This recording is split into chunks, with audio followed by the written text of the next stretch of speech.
자, 그 다음에 소개시켜 드릴 분은 한 분 남았는데 여러분들 다 눈치채셨어요? 대한민국 국제 전략의 1번이고 반중 친미를 외치는데 선봉장입니다. 화제작 몽골 왕의 주인공 공자광. 여러분들 아니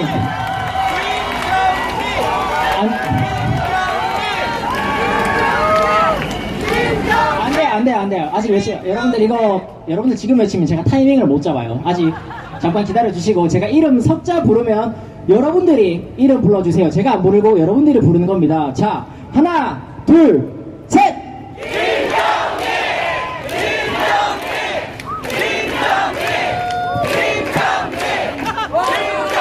네, 여러분 안녕하십니까?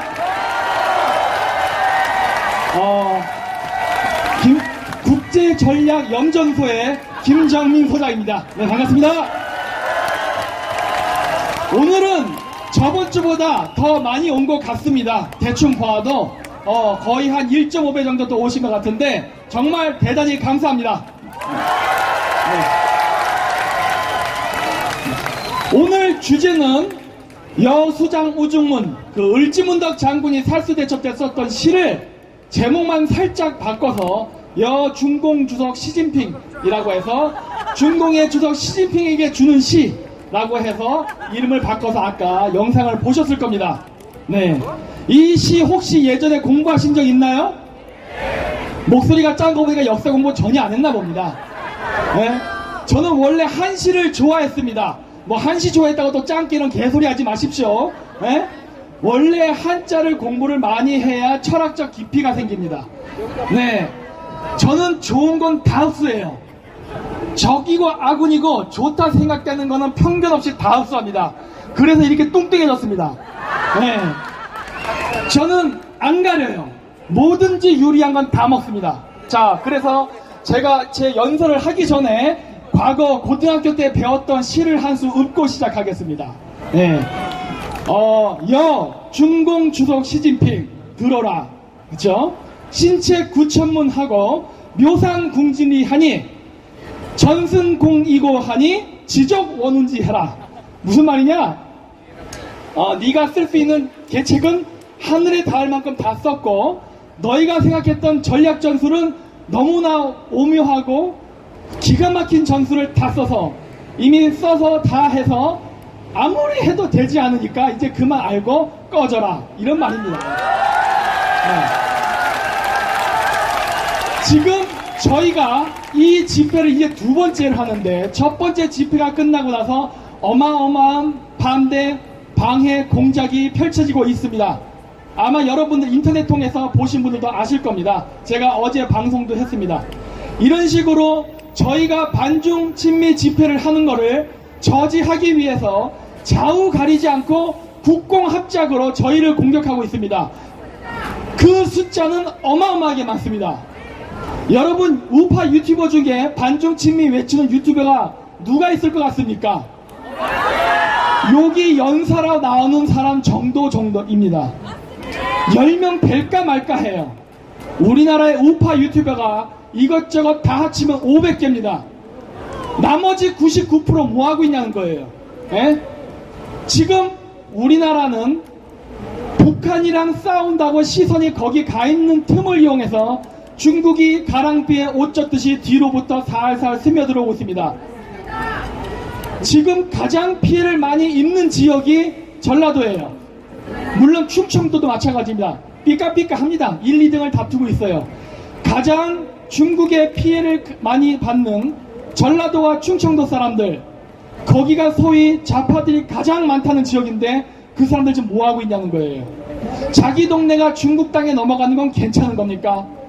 아니, 일본은요 지금 반일 집회한다고 하고 이제 앞으로 여기 지나갈 겁니다. 이 도로 원래 2개 차선까지 우리가 받았었는데 방일 집회 한다고 얘네들 좌파들이 방해하는 바람에 우리가 양보해주면서 칸이 줄어든 거예요. 안 그랬으면 여기 이렇게 쫓기에 있지 않아도 됐는데 우리가 지금 어쩔 수 없이 이렇게 지금 가두리 집회를 할 수밖에 없는 상황이 됐습니다. 근데 문제는 지금 중국이 우리나라를 이렇게 침략하고 있는데도 그 어떤 정치인도 언론인도 이거에 대해서 말을 안 할 뿐만 아니라 이거를 말하는 게 무슨 큰 죄악시 되는 것처럼 하고 있다는 거예요. 그러면서 어떤 정당은 정치적인 문제, 국가 간의 정치적인 문제는 언급하는 게 아니라고 자꾸 몸살이는 소리 하는데 뻥치지 마십시오. 그럼 왜 반일 집회는 합니까? 네. 반중 집회는 안 되고 반일 집회는 해도 된다는 게 무슨 말이 됩니까? 그 일본은 나라가 아닌가요? 네? 중국은 나라고 일본은 나라가 아니니까 뭐 해도 되는 겁니까? 이런 말 같지 않은 소리를 한다는 겁니다. 그러면서 스스로 반중을 하는 게 겁나서 무서워서 아니면 뒤가 캥겨서 안 하는데 이건 참 매우 비겁한 행위라 봅니다. 그리고 제가 을지문덕 시를 이번 집회 테마로 잡은 것은 고구려는 한국의 역사입니다. 네, 한국의 역사인데 잘 들으십시오. 제가 한국에 와서 처음에 강의를 했던 것은 고대사였습니다.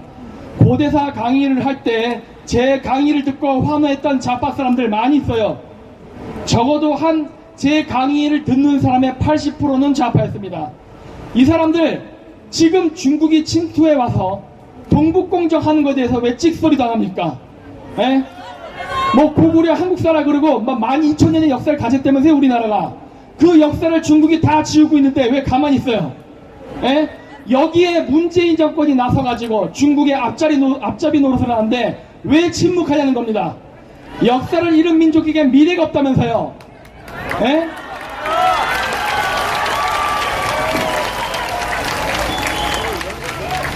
예, 왜 그렇게 비겁하게 몸을 빼냐는 겁니다.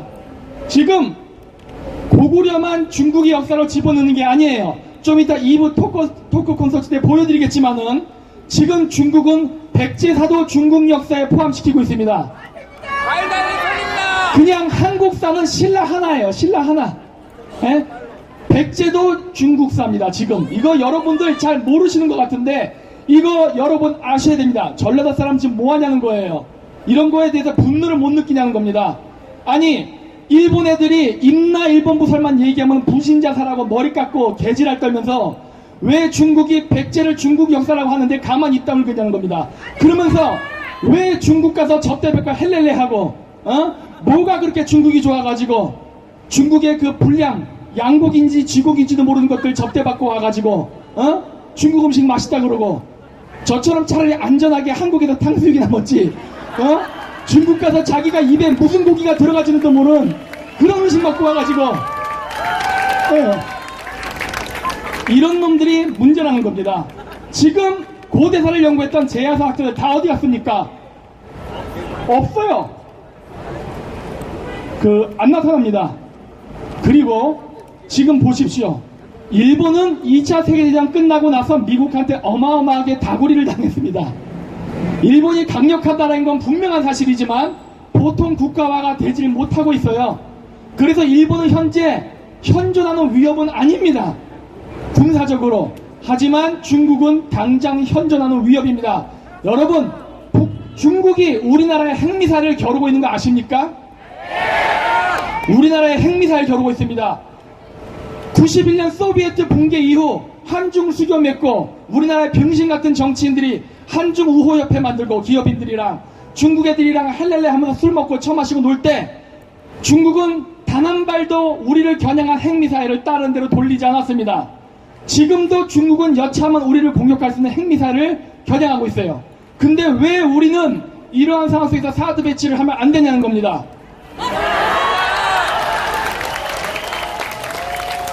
그리고 또 한 가지, 여기 중국 대사관 있죠? 저거 원래 대만 대사관이었는데 한중 국교 정상화 이후에 대만 쫓아내고 중국이 차지한 겁니다. 저거 어마어마하게 높게 지었죠? 저 불법 건물입니다. 저거 허가 나지 않는 불법 건물인데 왜 서울시장 박원순 친중 정치인, 그 다음 문재인 친중 대통령 왜 입 다물고 가만히 있습니까? 여기 미국 대사관 있죠? 미국 대사관이 만약에 10층짜리 건물을 짓는다 해보십시오. 어떤 일이 일어났을까? 개지랄 떨었을 겁니다. 왜 가만히 있습니까 저거? 그리고 여러분 그거 아십니까? 중국 대사관 저 건물 지을 때 들어갔던 건축자재 중국에서 왔습니다. 이거 아세요 혹시? 중국에서 저 중국 건축 자재가 들어와서 만들어진 거예요. 한국에 있는 건축자재로 만든 건물이 아닙니다. 그래서 도대체 무슨 건축자재를 갖고 와서 뭘 지었는지 우린 몰라요. 저기다 어떤 비밀 건물을 지었는지 뭘 했는지 아무것도 몰라요. 근데 왜 저 그냥 가만히 방치하죠? 에? 이런 것들이 문제가 심각하다는 거예요. 아니 미국이 그 짓 해봤어요. 난리가 났겠지. 에? 아니 우리나라 좌파들은 맨날 자주 얘기하는데 도대체 그 자주의식은 미국에 대한 자주의식은 되는데 중국 앞에서 왜 사대합니까? 에? 아니 민주주의 하려면 자주주의 얘기하려면 제대로 하란 말이에요. 제대로. 아니 중국에 대해서는 찍소리도 못하는 것들이 꼭 미국 앞에선 까불어요.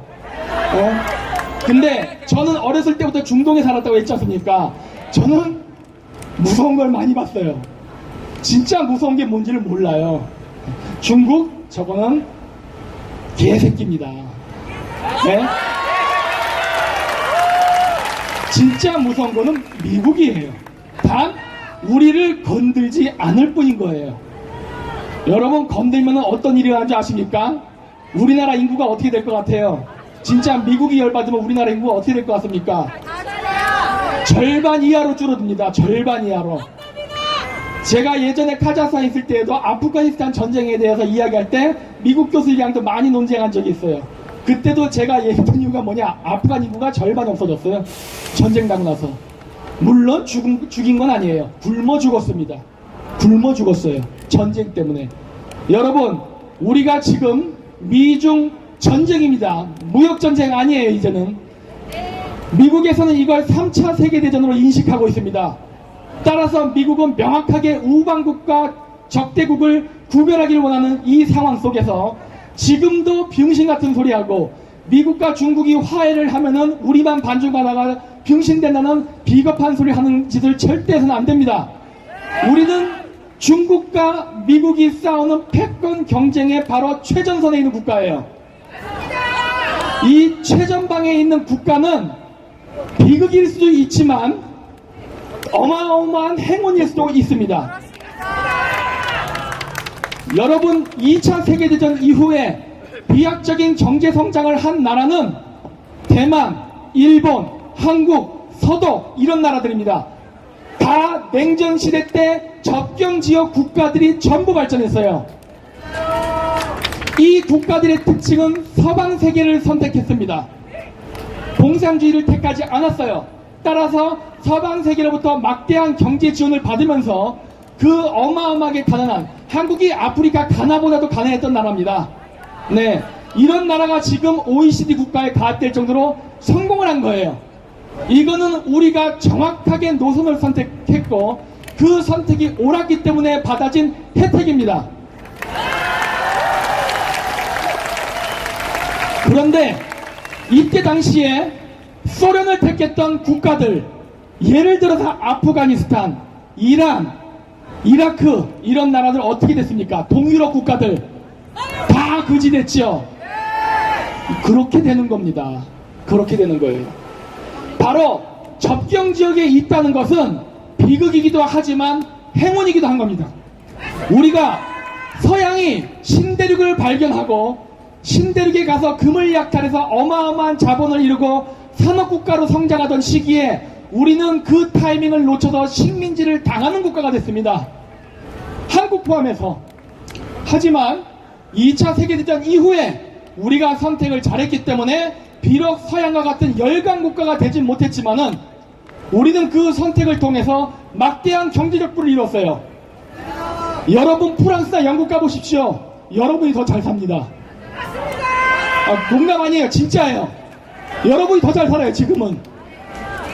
이러한 기회를 우리가 얻은 겁니다. 그리고 우리는 지금 또 한 번 그 선택을 강요당하고 있는 거예요. 사실 이 선택을 강요당하는 이것은 기분 나쁜 강요는 아닙니다. 왜? 우리가 여기서 선택만 잘하면은 더 성장할 수 있는 기회가 오기 때문이에요.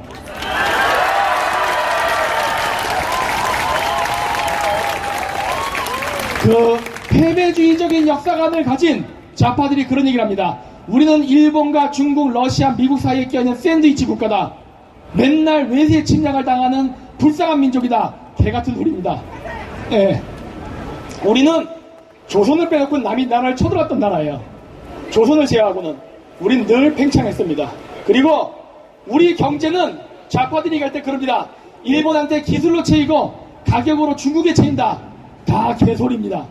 이것도 역전시킬 수 있습니다. 이번에 미중 전쟁을 이용해서 우리가 미국 편을 든다면 우리가 중국이 우리를 따라하고 있는 반도체, 가전제품, 스마트폰, 자동차 모두 중국 전자제품 회사 부도내고 우리가 시장을 장악할 수 있어요.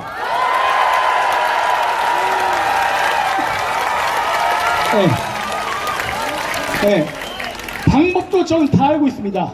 그렇기 때문에 맨날 피해의식과 맨날 중간에 껴가지고 쫄린다는 그런 비겁한 말을 하지 마시고 지금 이러한 우리가 최전방에 있을 때 그 전선에서 똑바로 우리가 국기를 들고 전진했을 때 그 과실을 먹는 것입니다.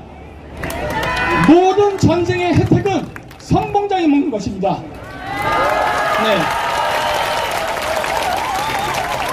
따라서 지금의 좌파들처럼 여기 경찰들 모이기 시작하네요. 이제 좌파들이 반일 집회로 올 겁니다. 저런 중국에게 대항하지 못하는 비겁한 쫄보 같은 좌파들이 아니라 이번 미중 전쟁에서 바로 우리의 태극기를 들고 최전방에 나서서 선봉장이 됐을 때 그 승리를 우리는 받을 것이고 그 열매를 받을 것이니까 절대 기죽지 마시고 끝까지 함께 해주시기 바랍니다. 네, 감사합니다.